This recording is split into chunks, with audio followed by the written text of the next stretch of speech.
ओम नमो भगवते वासुदेवाय। भागवत पुराण अष्टम स्कंद 22वां अध्याय। बलि के द्वारा भगवान की स्तुति और भगवान का उस पर प्रसन्न होना।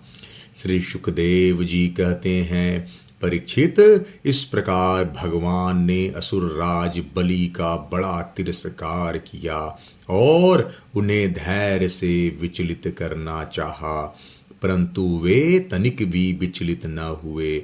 बड़े धैर्य से बोले। दैत्यराज बलि ने कहा, देवताओं के आराध्य देव, आपकी कीर्ति बड़ी पवित्र है। क्या आप मेरी बात को असत्य समझते हैं? ऐसा नहीं है, मैं उसे सत्य कर दिखाता हूँ। आप धोखे में नहीं पड़ेंगे।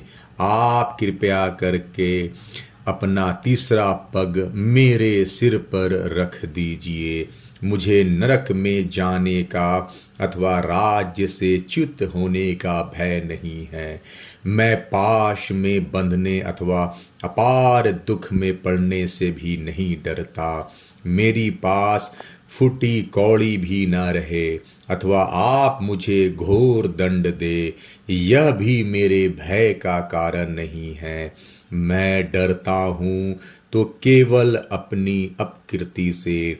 अपने पूजनीय गुरुजनों के द्वारा दिया हुआ दंड तो जीव मात्र के लिए अत्यंत वांछनीय है, क्योंकि वैसा दंड माता पिता भाई सुहृद भी मोहवश नहीं दे पाते।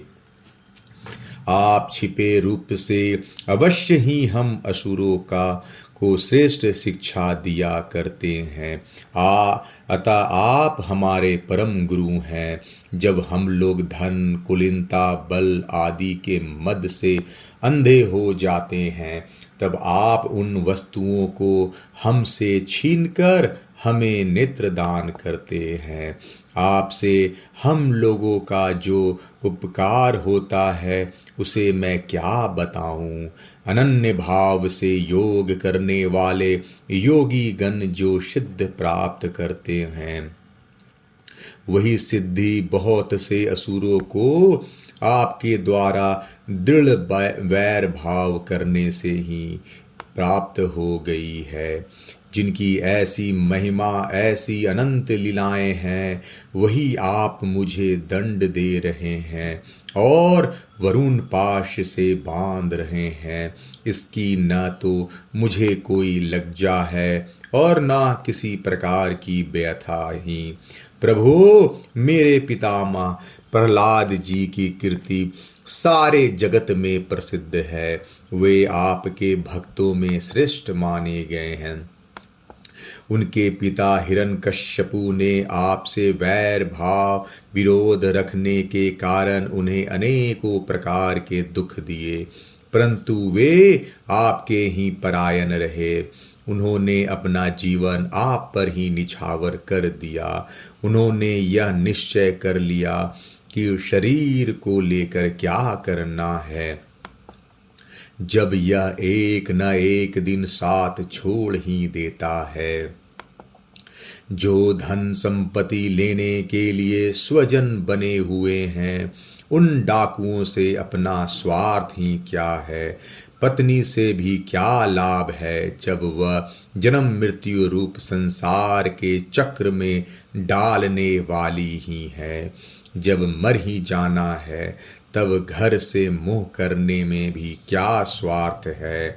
इन सब वस्तुओं में उलझ जाना तो केवल अपनी आयु खो देना है। ऐसा निश्चय करके मेरे पितामह प्रहलाद जी ने यह जानते हुए भी कि आप लौकिक दृष्टि से उनके भाई बंधुओं के नाश करने वाले शत्रु हैं, फिर आपके ही भय रहित एवं अविनाशी चरण कमलों की शरण ग्रहण की थी।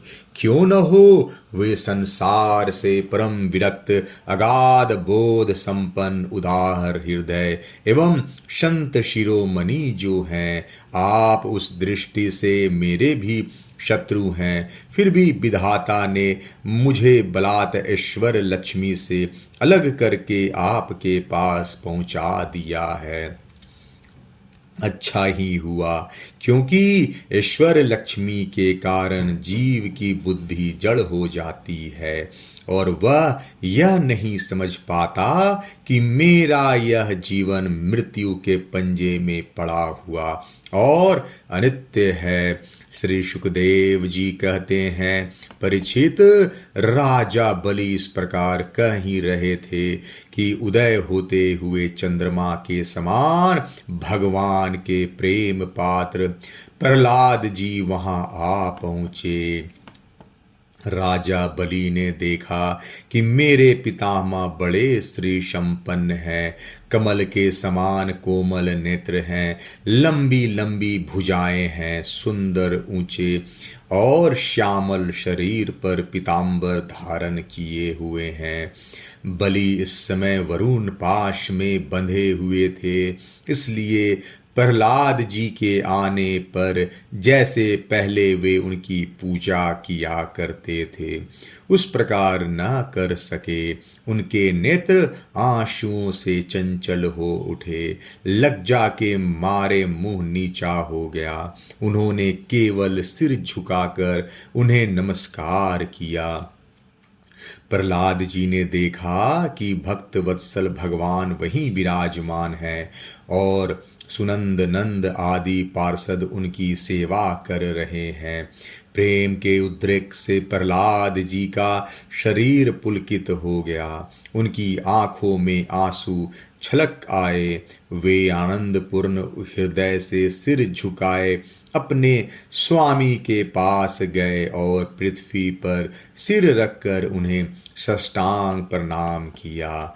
प्रहलाद जी ने कहा, प्रभु, आपने ही बलि को यह ऐश्वर्यपूर्ण इंद्र पद दिया था, अब आज आपने ही उसे छीन लिया। आपका देना जैसे सुंदर है वैसे ही सुंदर लेना भी।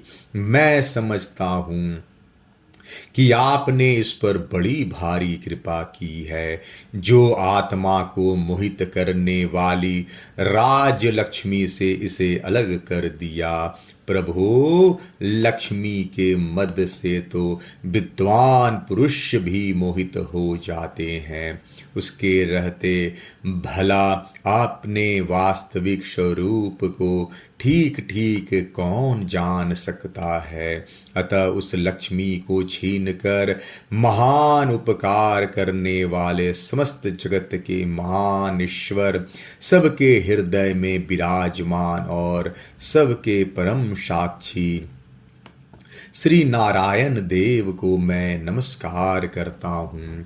श्री सुखदेव जी कहते हैं, परीक्षित, प्रहलाद जी अंजलि बांध कर खड़े थे।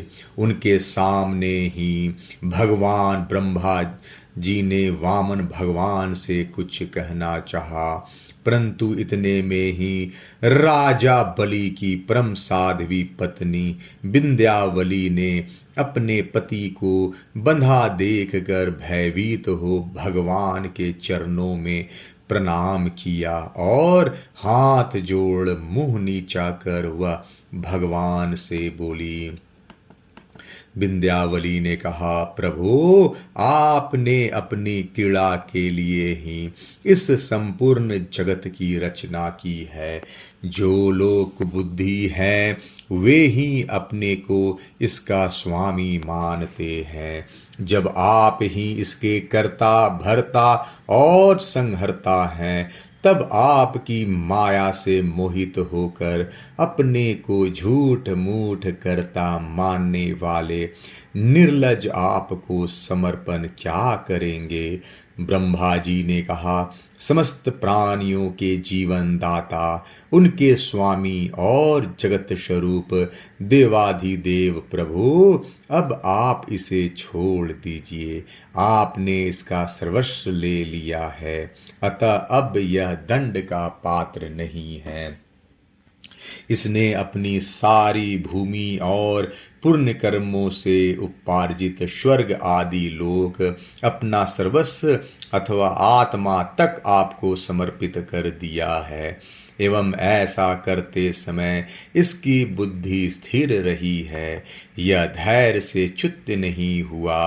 प्रभो, जो मनुष्य सच्चे हृदय से कृपणता छोड़कर आपके चरणों में जल का अर्घ देता है और केवल दुर्वा दल से भी आपकी सच्ची पूजा करता है, उसे भी उत्तम गति की प्राप्ति होती है। फिर बलि ने तो बड़ी प्रसन्नता से धैर्य और स्थिरता पूर्वक आपको त्रिलोकी का दान कर दिया है, तब यह दुख का भागी कैसे हो सकता है।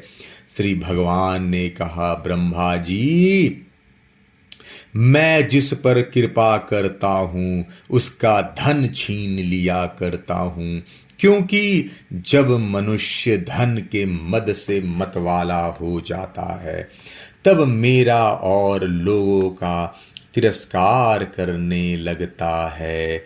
यह जीव अपने कर्मों के कारण विवश होकर अपने योनियों में भटकता रहता है।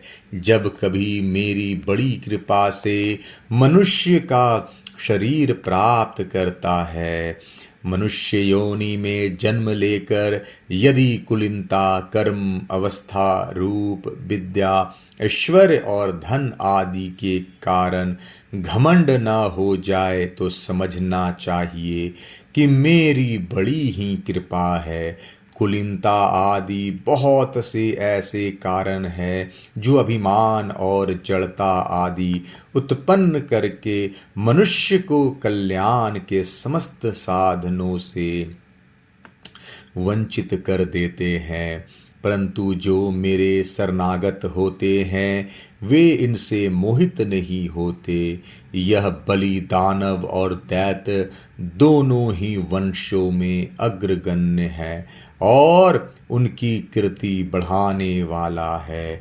इसने उस माया पर विजय प्राप्त कर ली है जिसे जीतना अत्यंत कठिन है। तुम देख ही रहे हो, इतना दुख भोगने पर भी यह मोहित नहीं हुआ।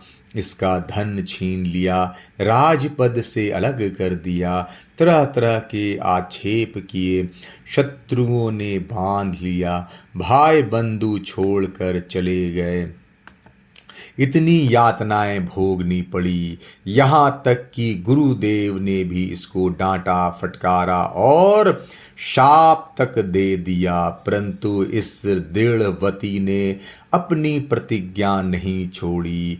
मैंने इससे छल भरी बातें की, मन में छल रखकर धर्म का उपदेश किया, परंतु इस सत्यवादी ने अपना धर्म न छोड़ा। अतः मैंने इसे वह स्थान दिया है जो बड़े बड़े देवताओं को भी बड़ी कठिनता से प्राप्त होता है। स्वर्णी मनवंतर में यह मेरे परम भक्त इंद्र होगा। तब तक यह विश्वकर्मा के बनाए हुए सुतल लोक में रहे।